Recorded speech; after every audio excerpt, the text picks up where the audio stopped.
Hey everybody, Nick here, and today I got a video for you that's more recognition than anything.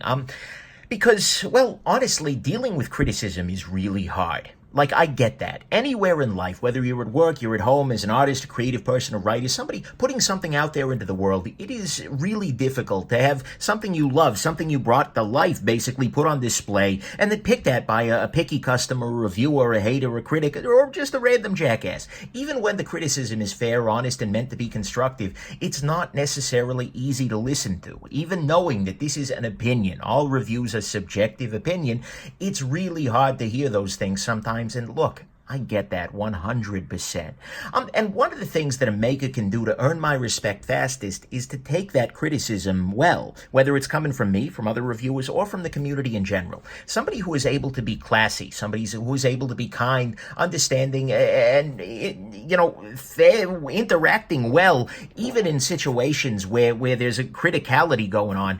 That's always something I respect a great deal. And so in this video, I'd like to highlight the folks who are keeping it classy. The people who respond to reviews, whether from me or otherwise, with kindness, with honesty, with a desire to learn, and a desire to teach. The people who respond to reviews with honest engagement, who open lines of communication rather than sending bluster, anger, and all kinds of nastiness. The people who treat me like, not like an enemy or a troll, but understand that at the end of the day, I'm reviewing gear because I love it and I want to see it get better. Those folks I really appreciate, and I want to recognize them a little bit. But first, let me talk a little bit about the kinds of things that I see that I really do appreciate. I mean, sometimes a maker will genuinely take criticism to heart if they think it's valid. Now, of course, reviews are subjective, mine too. And so it's very often the case that I might critique something that's not actually a problem, or it's only a problem in my weird little brain. I get that 100%. You do not have to say that everything I say is correct. But sometimes makers do see some truth in it, and you'll get comments like, oh, we're working on that in future models. So you know what? I didn't expect people to feel that way, and particularly if you've been working on something, you've got one use case in mind, and somebody else brings another one to it. It's possible that an issue may not have been an issue in your mindset. And so they keep that in mind for the future. Or sometimes you'll hear something like, "Oh yeah, we've got a new model coming out that doesn't have that issue that I think you're going to love." And honestly, when a maker makes a mistake, one of the things that's really classy is when they just own up to it. People will say, "You know what? I'm gonna talk to quality control so that never happens again," and you can send your viewer to put this one in, just send that one back in for repair. We'll take care of you. Brad Southern, as an aside, will forever be in my mind, be pegged as a classy guy for handling a review that way. There was one that had the full-sized Hulk, had a kind of a bummed at 10, and he handled it so well that I just came out of that feeling like, okay, this is a really solid human. And so that's always a great thing to see when makers take those criticisms to heart. I love it. And sometimes makers have gone a step further and opened up lines of communication and even asked me to take a look at some other work. Sometimes publicly, and sometimes as a stealth review, where they send me a new prototype just to see what a picky person like me might complain about before the die is cast.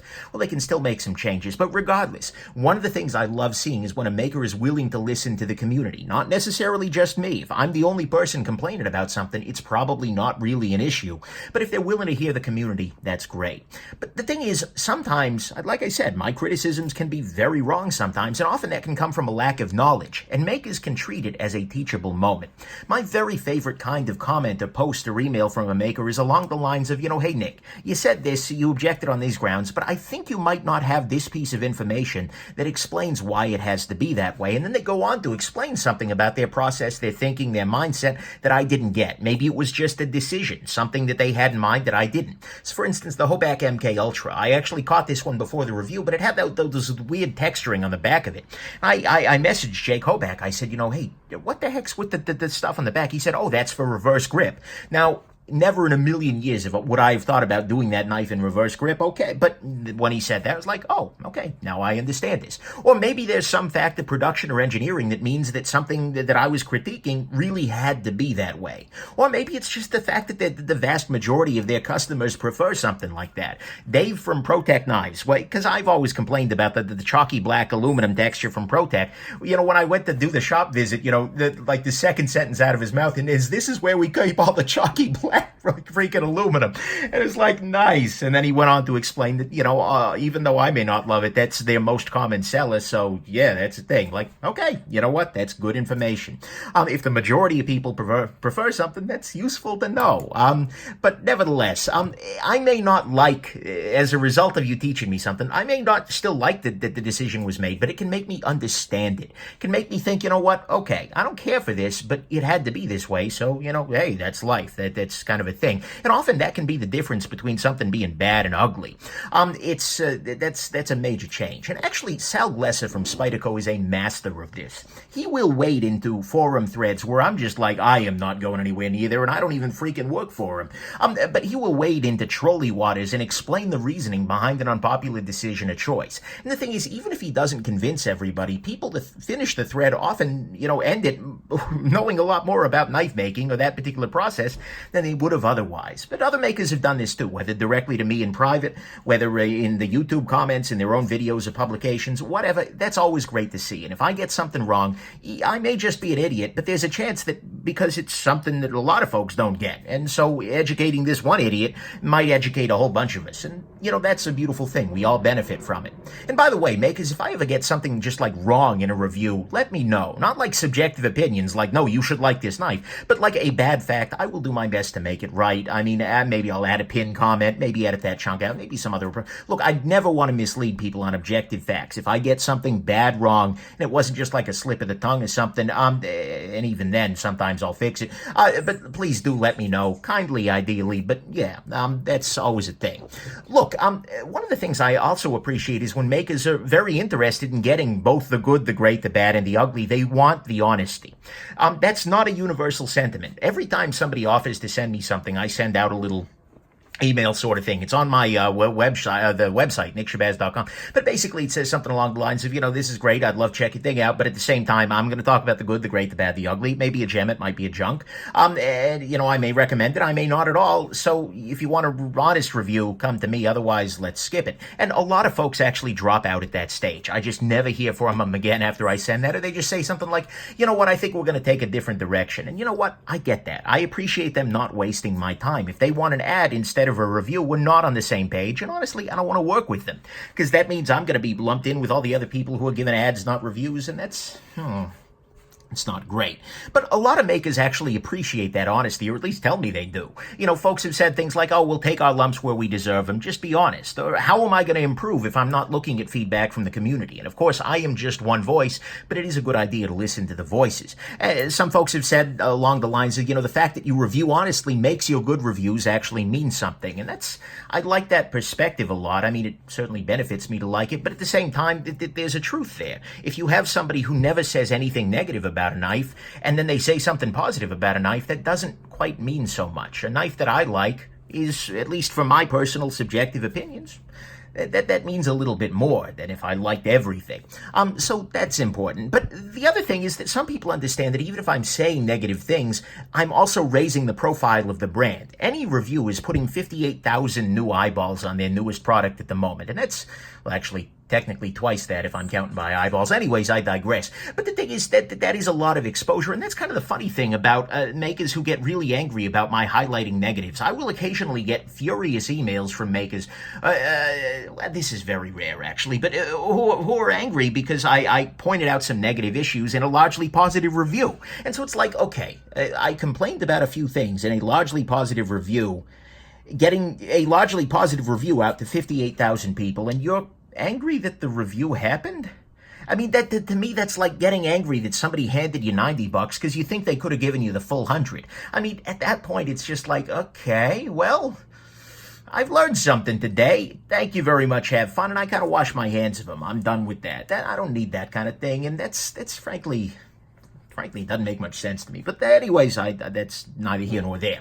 But the thing is, one important thing that I want to point out is that makers don't have to agree with me. I do not require for a maker to be classy that they agree with all of my opinions. In fact, I don't require them to agree with any of them. I am totally fine with respectful disagreement. Because honestly, at some level, just showing up wins points. The companies who just drop in, even on a critical review, hey, thanks for sharing the feedback. Hope you love our next one more. Or hey, thanks for featuring the knife. Look, they're completely neutral. They acknowledge nothing, but they're they still come off looking classy. Or sometimes folks give an alternative, like, oh yeah, I know that model isn't for everybody, but I think you're going to like this one a lot more. That's great, because not only does it give me a tip, but it also shows my viewers like, hey, if you didn't care for this one, maybe this one's going to be up your alley, and that's stellar for them and, frankly, for me. And sometimes they just acknowledge that I'm a random jackass and that my opinion is one of many. I mean, people say things like, oh, well, it sounds like my design philosophy isn't what you're after, but thanks for checking it out. I get that.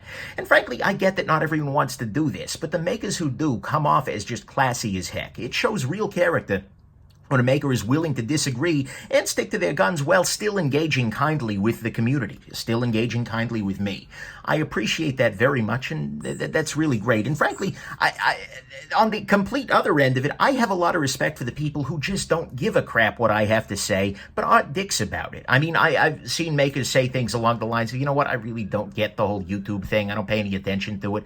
But hey, whatever brings you joy. Or I had one maker tell me directly to my face, to my internet face, I suppose, I don't give a crap what you or anybody else thinks about my knives. I make my knives for me, but I know a lot of folks follow you, so thanks for featuring my knives. Like, right there, that's something, because this person gets it. Like, I'm just one random jackass.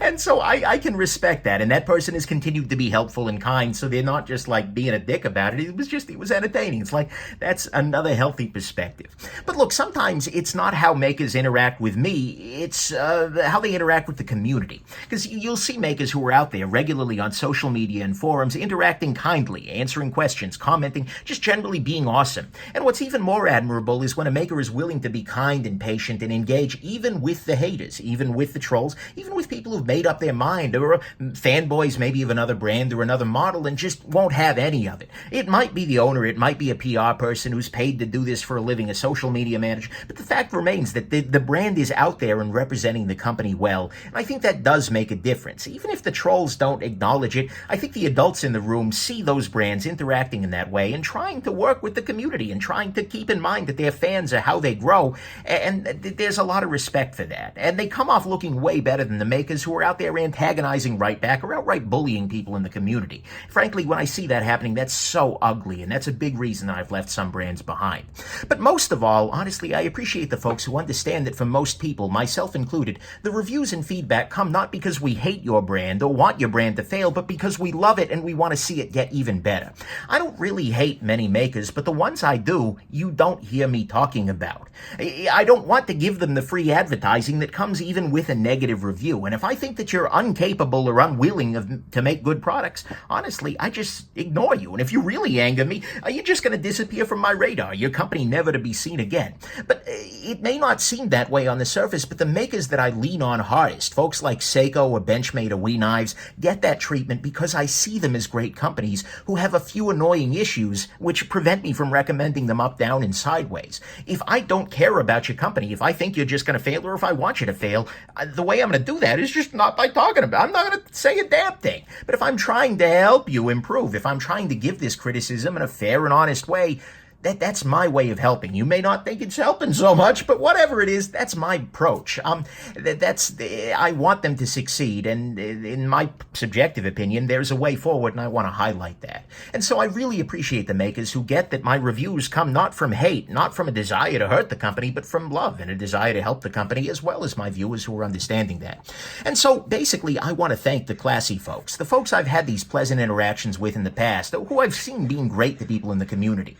Maybe that this was in private, maybe this was in comment threads, maybe direct responses from them, but these are the makers who, from my perspective, are doing good. They're friendly forces in the community, and they're seeing reviewing in, I think, a healthy way, or at least a way that I think is going to be good for the community at large. Some folks may have had different experiences with these folks, and I'd like to try and avoid this turning into a down in the comment thread like, oh my God, no, I had this experience, these people are awful, or anything like that. And I also don't want to get, but, that's kind of where that's what I'm seeing here. So if you haven't heard of these folks, give them a follow on Instagram or something, show them some love. I want to talk through some of these folks alphabetically. Beg Knives has been great. My interactions with them have been very kind, and they are definitely listening to the community and trying to make changes. Booze Blades is a repeated stealth review customer, and he's authorized me to say that, which is why I can be non-stealthy about it. But he's really clearly cares about community feedback. Benchmade Knives has sent me gear despite no shortage of criticism on my channel of some of their products and work, and that is frankly, an ultimate sign of openness and acceptance of that. Chris Reeve Knives, even when they disagree, have been nothing but classy to me and seem to be working more and more to listen to what the community is after. Columbia River Knife and Tool Cricket, even these folks are really classy on YouTube. Like, even when I drop a stinging review, they are always there with a kind comment. And I appreciate that, and it makes me respect them a great deal. The fact that they're willing to take those public stances just of kindness is like, okay, you're doing something right. And I appreciate that. And that's why you keep seeing them around. Grant and Gavin Hawk, the Hawks, even if they don't always see things my way, they're always listening. They've been very kind, and I've appreciated my discussions with them a lot. Rick Hinderer doesn't actually appear to know who I am from the face-to-face discussions, but you know what? He's been solid in the interactions we have had, and he's been showing more and more that he's listening to community feedback. The Gen 6 or Gen 4, whatever version you're counting, XM18 is kind of proof of that, because it's addressing a lot of the pain points that the community's been bringing up for years. And so I appreciate that very much. Holt Blade Works is sort of the paragon of customer service. I have never had a knife maker be so service dedicated as Joe and Angie Holt are. It's absolutely insane. And they've earned my respect in that way. James Brand, I want to mention specifically. This is a small sort of brand, but the thing is, they took a very scathing review from me on the county, and they turned around and took it as, wow, we've got a lot we can learn from here, and I've watched them make major changes to improve their brand in the eyes of the cutlery world, and just to improve to step it up a notch, and that's been something I really appreciate. Kaveco is a fountain pen company. At one point in time, I messed up. I called it a titanium, or I called it stainless pen titanium. Next day, it was just in a live stream sort of unboxing thing. Next day, I had an email from their CEO just saying, "Hey, Nick, great video, but you messed this one up." And that was really kind of him. So I got to appreciate that. That's the way to go. Liang Ma has both loaned me gear in the past and has been a great source to answer questions. Medford Knives. Greg Medford, believe it or not, has been nothing but kind to me. He's offered me gear to loan anytime I'm willing, and has been a great resource for silly knife-making questions and interesting discussions about the international trade in knife-making. And he even recently put out on YouTube an apology video where he apologized for some crass customer service, however you want it. You can watch video yourself. But honestly, it was a real integrity move. I watched that, it was just like, okay, that's mature. That's a good approach. And so I respect the heck out of Greg just as a human in that domain. He's been very kind to me and been doing some good things. Monta Watches are solid folks. This is, by the way, brand new. I just picked this up, like, for me. Bought this guy, the Monta Ocean King. But anyways, they've been really attuned to community feedback, and they're solid folks. They've been very kind, and I very much appreciate that. And yeah, nutsack bags. I don't have one on the table because it wouldn't, but they've been really cool. Not only sending gear, but also incorporating community suggestions. On their latest round of bags, they've lost the little nutsack branding down on the bottom there. That was just the acorn, which is one of the things that folks in the community really asked for. So it's great to see that. Brian Nadeau of Shop by Design. I gather he had a rough interaction with one of the reviewer, but honestly, he's been nothing but kind to me. And even in places where we disagree, he seems to hear the criticisms and has never once threatened me. So, I'm tempted to give the guy a pass on it's been a bad day. And he's had some good interactions with a lot of other folks I'm aware of. So I'm tempted to just say he was having a bad day that day. Not to excuse it, but that's certainly not been the pattern, and I'd call him one of the classy ones. North Arm Knives has been bringing Canadian niceness even as they faced one of the deepest swampings a small maker has had to deal with in a while. Oh, these poor guys. But they're still shipping out the Skahas with a great mind to customer service. They're still taking their time and making sure that, these are going to be available in a classy and fair way. That's been great. Olamic Knives has been cool, or Olamic Cutlery, that is. The owner, Eugene, is never hesitant to drop into comment threads and respond placidly, even if in his own signature style. He's also, by the way, Olamic is one of the few makers who openly just trolls me, but it's in good fun, so I kind of appreciate that. No fear in that one. ProTech Knives has been great to me as well. Like I said, Dave has been, in my discussions with him, they're open to community feedback and seem to be really paying attention, so that's great. Brad Southern, I mentioned already. everybody has just been classy as heck in every interaction and response. Spyderco has maybe been the most open and kind of all of the major companies. I mean, I've talked with their PR people. I've talked with Sal Glesser. He's reached out. I've talked with Gail Glesser in person. I mean, and they have personally thanked me for the honesty. I mean, Gail Glesser thanked me for the honesty and told me to keep it up. And you know what? That makes my life really easy as a reviewer when I know that they are aware that I am honest and they want that. They're willing to take the good and the bad and the ugly. And it's like, okay, this is a place where I can feel safe and really be honest about what's going on here. And I really appreciate that a lot. Three Rivers Manufacturing is really keeping it classy. Marianne Halpin, M Tycoon on the Instagram, is constantly interacting with people. She seems to take the feedback from the community to heart. And even when people go low and attack, she goes high. And it's really nice to see. And I really respect the heck out of them for that. Through Night has been, even though I'll admit there's somewhat of a language barrier there. Even with past reviews, they've taken those changes to heart and made suggestions and then, kind of working their way through here. I've been impressed with these folks. Kelvin from Urban Survival Gear has been pretty awesome to work with and has really shown a lot of growth. In the short time, the company's been really, really super active in the community. And then finally, actually, We Knives, perhaps more than anybody else, has pivoted hugely to meet community demands, and I have to acknowledge that. This is one of their Civivi budget line ones. I got a review of this one, or maybe this one. I'm not quite sure which I'm going to do, or maybe both. Coming here soon. But the thing is, nobody else has gone through such a big pivot to meet community demands. Even though I've never talked to them directly, they dropped the star screws, which I think a lot of folks were hoping for. They've put some names on things now rather than just, 516 or whatever. They added a budget line. I mean, I've been really impressed with the amount that We Knives has really shifted their work in order to match what I think a lot of folks have been wanting, and that's really excellent. I'm a big, big fan of that. So those folks right there that I've mentioned, some of which I had on the table, some of which I didn't have any of this stuff around at the moment, but those are the folks who've kept it classy. The folks who've been great towards me and towards other reviewers. The folks I've seen being largely kind in the community. And the folks who have just impressed me overall. And by the way, a lot of these folks tend to be makers who are doing good work. Weird. It's almost like classy people who listen to community feedback end up making better gear. That's amazing. Weird. Anyways, I made this video mostly to recognize these folks, because every time I deal with somebody who's angry, nasty, ugly, it just reminds me how much I appreciate the folks who aren't. And so give these folks a follow, check their stuff out, support them, because if we can support the makers who are good to the community, it supports the community itself, and it means that evolutionarily, speaking, there's a selection pressure, and maybe after several generations, we'll have a breed of super makers who will make amazing gear and awesome to everybody always. I don't know whether it's going to work that way, but hey, we can always dream. So, makers, thanks for being classy, and have yourselves just an absolutely wonderful rest of your day. Bye now.